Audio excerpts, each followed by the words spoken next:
Hey everybody, this is Kingpin325 Gaming here. Just want to give a quick introduction to my channel. So go ahead and hit that like, the subscribe, and the notification bell, and I'll get right into this introduction. I am Kingpin325 here on Arena. I play mostly Explorer. Control's kind of my thing.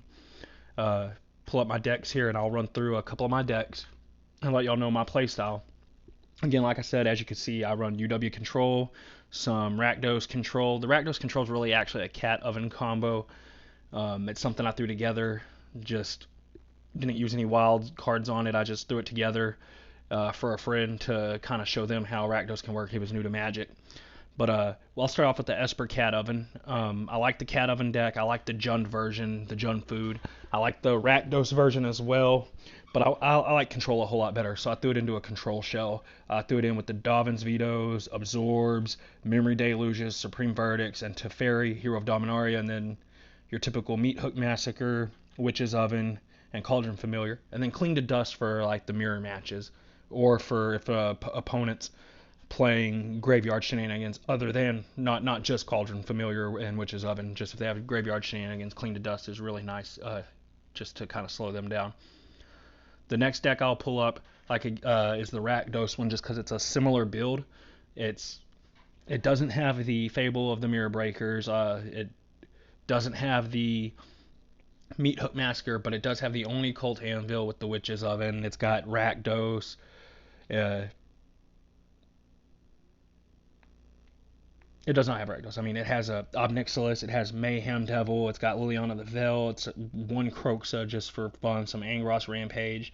I mean, it's just little stuff to kind of get on your opponent's nerves a little bit. The next deck I'll go ahead and pull up is my Thousand Year Storm deck. It's a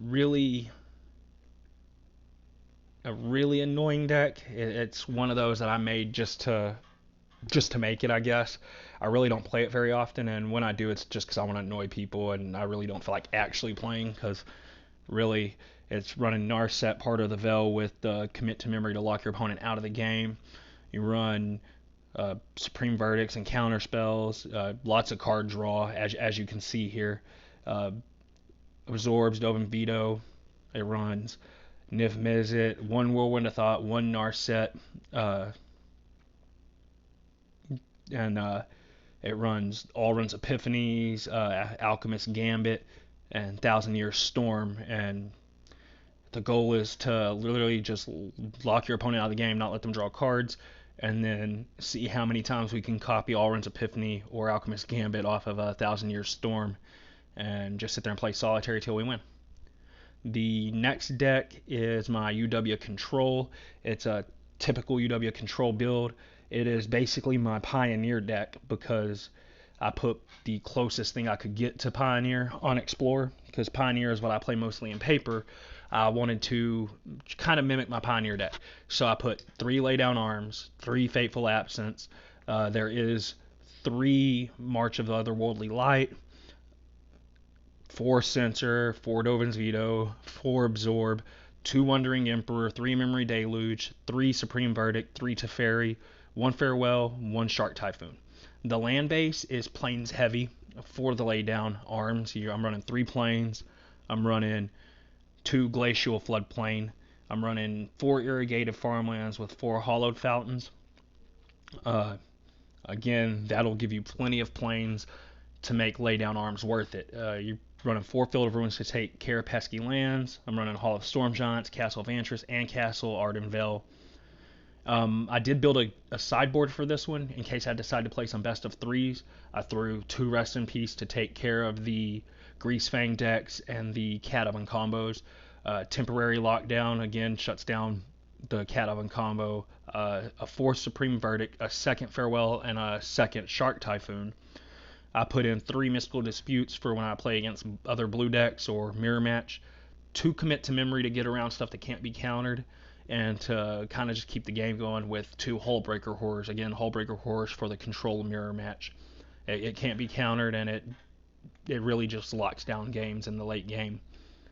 Again, put in the comments what you would like to see on here. I mean, I'll build whatever decks y'all put in here. If y'all put in a deck list that you want to see how it plays out, I'll I'll build the deck list and I'll run it through matches and give feedback on. I can do deck techs.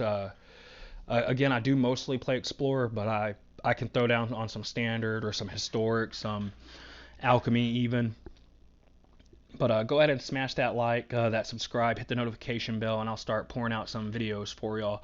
I will be cracking some packs soon, and I'll go through cracking packs and what I like to use my wild cards for. I generally will save them up quite a bit. Like as you can see here, I only have one mythic and 3 rares, but I have 31 common and 34 uncommon. Um, Again, I really don't be pouring too much into the wild cards because I from packs cracked most of the cards I actually need. I really just use wild cards to get my land base down and a few staples here and there. But for the most part, I just like to crack packs. Wild cards come in handy whenever a new set drops and there's just I have to have a card. But at the end of the day, I really try not to use too much of my wild cards. I like to save them up. I like to use them mostly for lands. Again, this is Kingpin325 Gaming. Hit that like, hit that subscribe, the notification, and I'll be pouring out some videos for y'all in the very near future.